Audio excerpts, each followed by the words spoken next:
Party నిర్లక్ష్య ధోరణి రైతులకు శాపంగా మారిందని, రైతులకు రైతు బీమా సౌకర్యం కల్పించక వివిధ కారణాల వల్ల చనిపోయిన రైతులకు 5 లక్షల బీమా అందక రైతులు నష్టపోతున్నారని మాజీ రూరల్ ఎమ్మెల్యే బాజిరెడ్డి గోవర్ధన్ ఆరోపించారు. రైతులకు రైతు బీమా చేయాలని డిమాండ్ చేశారు. నిజామాబాద్ రూరల్లో ఇందల్వాయి డిచ్పల్లి మండలాలలో వివిధ కారణాలతో చనిపోయిన రైతుల కుటుంబాలకు మాజీ ఆర్టీసీ చైర్మన్, మాజీ రూరల్ ఎమ్మెల్యే బాజిరెడ్డి గోవర్ధన్ పరామర్శించారు. వారి బాగోగులు అడిగి తెలుసుకున్నారు. రైతుల కుటుంబాలు వారి గోడును బాజిరెడ్డి గోవర్ధన్ కి వినిపించారు. ఈ సందర్భంగా బాజిరెడ్డి గోవర్ధన్ మాట్లాడుతూ కాంగ్రెస్ పార్టీ అధికారంలో వచ్చిన తర్వాత రైతుల సంక్షేమం విస్మరించిందని, రైతులకు రైతు భరోసా కల్పిస్తానని మోసం చేసిందని, రుణమాఫీలో కూడా పూర్తి స్థాయిలో రుణమాఫీ జరగలేదని, పంట సాగులో బోనస్ అందిస్తానని దానిని కూడా సక్రమంగా నిర్వహించలేదని, రైతులకు రైతు బీమా కల్పించకుండా నట్టేటా ముంచిందని ఆగ్రహం వ్యక్తం చేశారు. ఒక రైతు ఇంటికి పెద్ద దిక్కు. ఆ రైతు అకాల మరణం చెందితే రైతు బీమా చేసి ఉంటే వారికి తక్షణం 5 లక్షల బీమా సహాయం అందేదని, కానీ కాంగ్రెస్ ప్రభుత్వం రైతు బీమా ప్రీమియం కట్టకుండా రైతులకు తీవ్రంగా నష్టపరిచిందని, ఒక మనిషి చనిపోతే వారి స్థానాన్ని పూడ్చలేము, కానీ వారి కుటుంబానికి 5 లక్షలు ఆసరాగా ఉండేదని, ప్రతి ఒక్క రైతుకు బీమా ప్రీమియం వెంటనే చెల్లించాలని డిమాండ్ చేశారు. కేసీఆర్ రైతుల పక్షపాతి అని, రైతులకు ప్రతి ఒక్క సౌకర్యాన్ని కల్పించి అన్ని విధాలా ఆదుకున్నాడని, కానీ ఇప్పటి ముఖ్యమంత్రి రేవంత్ రెడ్డి దానికి విరుద్ధంగా రైతులకు శాపంగా మారాడని ఆరోపించారు. రైతులు అధైర్యపడవద్దని, రైతులకు బీఆర్ఎస్ పార్టీ అండగా ఉంటుందన్నారు. ఈ కార్యక్రమంలో మాజీ రూరల్ ఎమ్మెల్యే బాజిరెడ్డి గోవర్ధన్ తో పాటు యువ నాయకుడు బాజిరెడ్డి జగన్, ఇందల్వాయి మాజీ ఎంపీపీ రమేష్ నాయక్, డిచ్పల్లి మాజీ జడ్పీటీసీ దాసరి ఇందిర, లక్ష్మీ నర్సయ్య, బీఆర్ఎస్ మాజీ మండలాధ్యక్షుడు చక్కరకొండ కృష్ణ, మాజీ కోఆప్షన్ నయం సీనియర్ నాయకులు కొత్తపేట సాయిలు, నీరడి పద్మరావు, ఒడ్డం నర్సయ్య, పాసం కుమార్, రాతోడు సుధాం, మాజీ సర్పంచ్ నడిపెన్న, లింగం యాదవ్, బీఆర్ఎస్ నాయకులు, కార్యకర్తలు తదితరులు పాల్గొన్నారు. ఇందల్వాయి మండలంలో మేఘనాయక తాండాలో వసంత్ అని ఒక గిరిజన రైతు అప్పుల బాధతో ఆయన ఆత్మహత్య చేసుకోవడం జరిగింది. పురుగుల మందు దాగి చనిపోవడం జరిగింది. వెళ్ళి మాట్లాడడం జరిగింది. నేను ఆ కుటుంబానికి రైతు బీమా వచ్చేది ఉండే. ఈ కాంగ్రెస్ ప్రభుత్వం చలవ వల్ల, రేవంత్ రెడ్డి గారి చలవ వల్ల రైతు బీమా కోసం కట్టే ఇన్సూరెన్స్ ప్రీమియం కట్టకపోవడం వల్ల ఇప్పటి వరకు 3,000 మంది రైతులు ఆత్మహత్య చేసుకున్న 5 లక్షల చొప్పున 150 కోట్లు అవుతుండే. ₹1 కూడా ఇప్పటిదాకా రాలేదు. కేసీఆర్ గారి హయాంలో, టీఆర్ఎస్ పార్టీ ప్రభుత్వ హయాంలో రైతు యాక్సిడెంటల్లీ చనిపోతే వారం రోజుల లోపల ఆ రైతు భార్య ఖాతాలో 5 లక్షల రూపాయలు క్యాష్ పడుతుండే వాళ్ళకు. ఆ కుటుంబంలో మరి 5 లక్షలు వచ్చినాయంటే బాధతో దాదాపుగా కేసీఆర్ గారి హయాంలో వారం రోజుల పూట ఆత్మహత్య చేసుకున్నటువంటి రైతు కుటుంబానికి 5 లక్షల రూపాయలు ఖాతాలో పడుతుండే.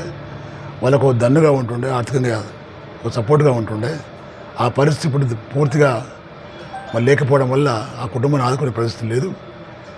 గతంలో రైతు బంధు అనే ఏదైతే స్కీమ్ ఉండనో ఆ స్కీమ్ వల్ల కూడా రైతులు మరి వ్యవసాయం స్టార్ట్ చేసే కన్నా ముందే రైతు ఖాతాల్లో ఎన్ని ఎకరాలు ఉంటే అన్ని ఎకరాలకు 5,000 చొప్పున ఆ ఖాతాలో పడుతుండే ప్రతి పంటకు. అది లేదు ఇప్పుడు. రైతు రుణమాఫీ కూడా చాలామంది కాలేదు.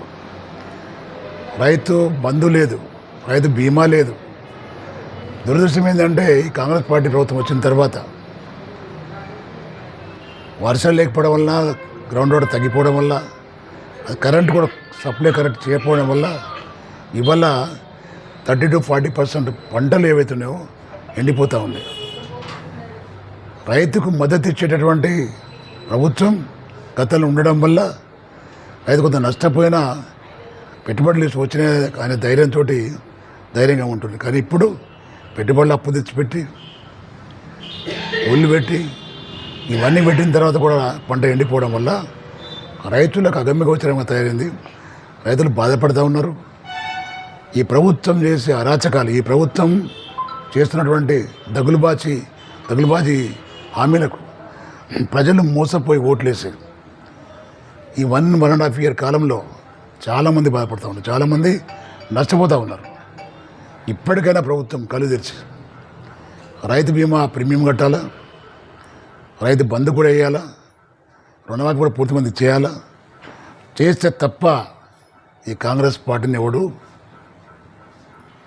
తీవ్రంగా ఖండిస్తున్నాను. ఈ కాంగ్రెస్ పార్టీని ఏ ఒక్క వ్యక్తి కూడా మద్దతు తెలిపే పరిస్థితులు లేరు. మరి రానున్న ఎన్నికల్లో కూడా డిపాజిట్ కూడా రావు ఆ పార్టీకి. ఆ పార్టీ ఇవాళ ఆ పార్టీని ఎవరు పొందబెట్టారు? కేవలం రేవంత్ రెడ్డి పొందబెడతారు. ఇప్పటికే కాంగ్రెస్ పార్టీ కార్యకర్తలు కళ్ళు తెరిచి మరి మీ నాయకులు నిలదీయండి, మీ ఎమ్మెల్యేలు నిలదీయండి. మీరేదో మీ నాయకుడు ఏదంటే ఆ మాట భజనలు చేస్తే లాభం లేదు, పార్టీ ఉండదు. పార్టీ బతకాలనుకున్నప్పుడు మీరు చెప్పాలా, నిలదీయాలి. మీరు రైతు బంద్ చేయమని చెప్పండి, రైతు బీమా ప్రీమియం కట్టమని చెప్పండి. రైతుల పంట ఏదో నష్టపోతున్నారో ఎకరాకి 16,000 రూపాయలు నష్టపరిహారం కూడా ఇవ్వమని చెప్పండి. ఇవన్నీ చెప్తే తప్ప మీరు రోడ్ల మీద తిరిగే పరిస్థితి లేదు. కాబట్టి నేను తెలియజేస్తున్నాను మీ అందరికీ కూడా. ప్రజలు కూడా గమనించాలి. ప్రజలకు అర్థమవుతుంది. ప్రజలకు కూడా ప్రజలు బాధపడుతుంది తప్ప ఏం చేసే పరిస్థితులు లేరు వాళ్ళు. నేను మనవి చేస్తుంది ఈ ప్రభుత్వానికి, ఇమీడియట్గా కనీసం 2-3 సపోర్ట్ చేయండి. రైతులకు కరెంటు ఇస్తలేరు. చాలామంది రైతుల యొక్క బోర్డులు కాలిపోతున్నాయి, చాలామందికి పంటలు ఎండిపోతున్నాయి. ఇవన్నీ ఇబ్బందులు జరుగుతూ ఉన్నాయి. ఇప్పుడే ఈ పరిస్థితి ఉంటే రేపు పొద్దున తాగడానికి నీళ్ళు కూడా ఉండే పరిస్థితి లేదు. ఎప్పటికైనా ప్రజలకు ఒక హామీ ఇచ్చిన విధంగా 50% అన్నా సపోర్ట్ చేయండి వాళ్ళ ప్రజలకు. మీరు ఇచ్చిన హామీలలో 50% అన్నా హామీలు నెరవేర్చుకోండి. లేకపోతే మీ పుట్టగదులు ఉండే మీకు ఆ పార్టీ కూడా ఉండదు. సర్పంచ్